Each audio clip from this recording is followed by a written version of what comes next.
Imagine this cacophony. The Blue Man Group meets the marching band playing at the Super Bowl halftime show. It's like rave music without heavy electronic synthesized beats, just blown and beaten. And you've got the power, the thrill, the excitement of Moon Hooch. Hello, gentlemen. I'm joined today by Michael Wilbur and Wenzl McGowen of Moon Hooch. That's right. Thank you, Mike, for the intro. Thanks. I'm a pretty introverted guy, but I can't imagine being at a Moon Hooch show and just sitting there quietly in my seat. What is it? Your show's like a big dance party, or what's the experience like? Describe it for people who don't know. I think it's an existential crisis combined with the joy that erupts from the complete convulsion into madness and the recovery into sanity. I love it. I saw that you even had a herd of cattle jamming out one day on some video. Cattle are our biggest fans. Yeah, we have because we don't eat them. I was going to say, you're vegan, so they're really going to love you. Yeah. It's our number one fan base. Because 6 billion are being killed. 6 million every... Yeah. 6 billion every year. Yeah. And all these cattle... It sucks because they're all our fans. And so many people just eat them. I was shocked to find out how much, methane gas is in the air because of them. Right? I know. But they wouldn't be releasing too much methane gas. They would be great eating the natural foods, but they're being stuffed with growth hormones and corn so that they can be slaughtered quicker. It's not right. Yeah. I heard you describe your own music as taking electronic music and playing it with acoustic instruments. It sounds perfect to me. Imagine you performing at a big outdoor rave, actually. Do you do a lot of outdoor festivals? Yeah, absolutely. We do. And is it like a big dance party? Oh, yeah. It's a crazy dance party. Giant. Why is it sometimes called cave music? Is it raw, primitive, dark, and damp? That's right. Damp. Very damp. Everybody gets so sweaty. It's like old cave times, Yeah. when there was no AC.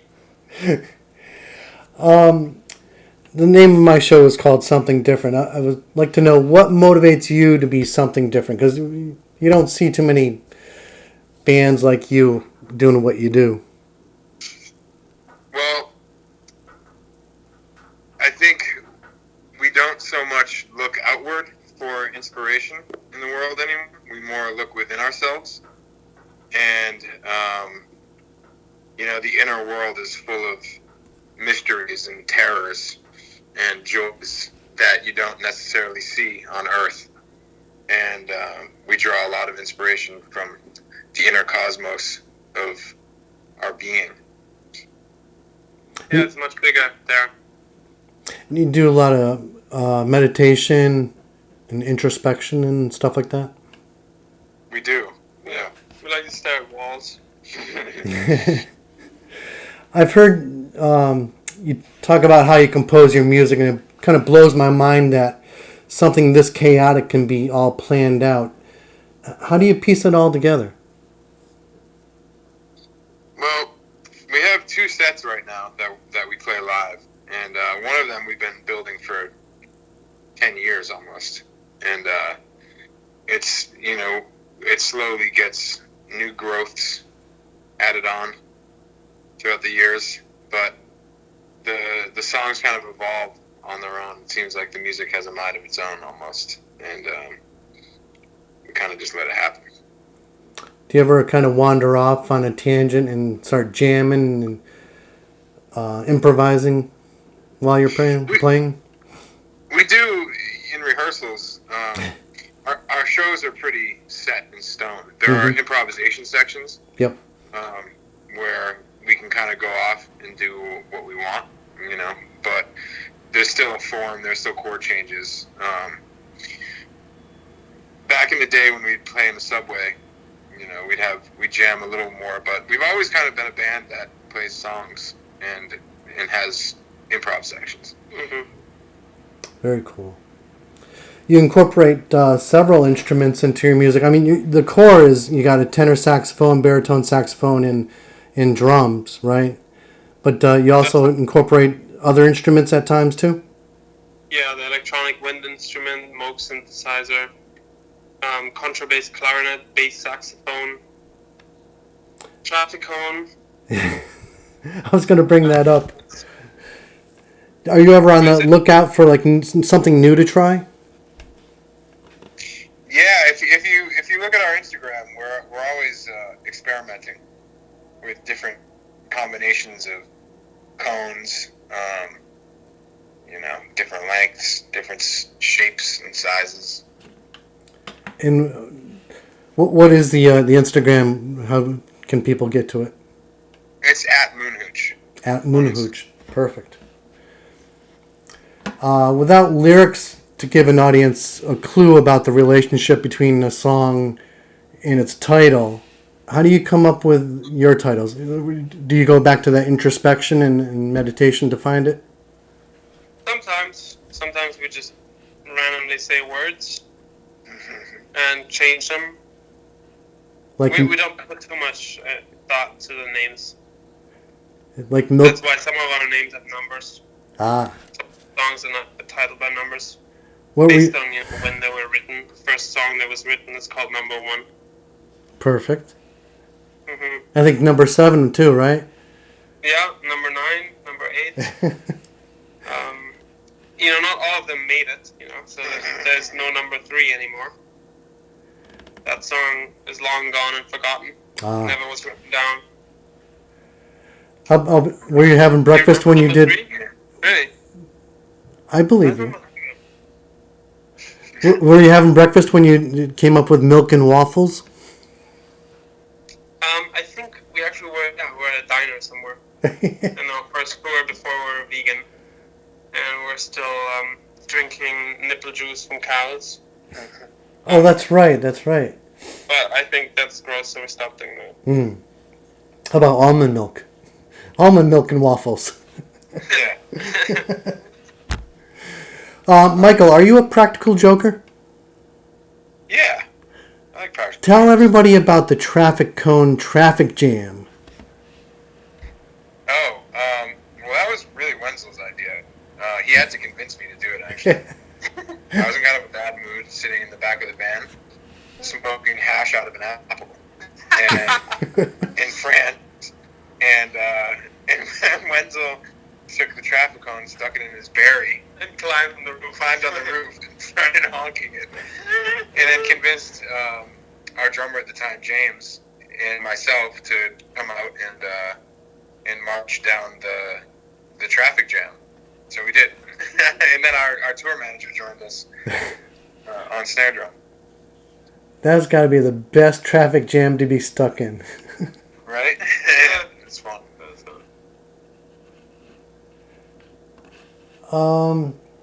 What did you release? You released an album last year in 2020, was it? Yeah, Life on Other Planets. Ah, yes. Is there anything that you want to mention about that release?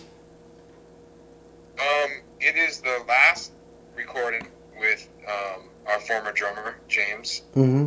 And it was recorded in Vermont. We're playing a lot of those songs in the last set. We had been playing a lot of them in our set for years. Some of the songs are our solo sections that we turned into tracks, basically. That we had never really put them on wax, so we decided to record them and do that. Cool. Did James have to kind of go off and do his own thing, or because you've been around all together for at least 10 years, right? Yeah, we were together for 10 years. Yep. Yeah. He wanted to pursue some other projects, so he did that. I'm glad you kept going on, though. Oh yeah, always. Yeah, we'll be old men. Okay. There you go. When you're on the road, you must be on the road a lot. Is there any place you go to looking for your favorite comfort food? favorite vegan comfort food? In Denver, Colorado, my favorite places are Watercourse Foods and City O City. Those are two incredible vegan restaurants. Every time I go there, I make sure to go to both of them multiple times. What's your usual go-to? What do you get when you're there? I love the buffalo cauliflower wings. Oh yeah, that's so good. Ooh. Those are incredible. Are those roasted? Fried. Ooh, Yeah, they're fried. battered, right? They're battered and fried. Oh, nice. And I also love tempeh Reuben sandwiches. Ah. Those are delicious. But that's when I'm being naughty. I eat pretty clean usually. Wenzl, what about you? I love Plant City in Providence. Providence, yeah. Oh, And I like Providence, Blossoms. Rhode Island? Yeah, Rhode Island. That's not far from our station. No, it's not far. I was there 3 days ago. And yeah, I like Blossoms in New York as well. Where's Blossom? It's downtown New York. Manhattan.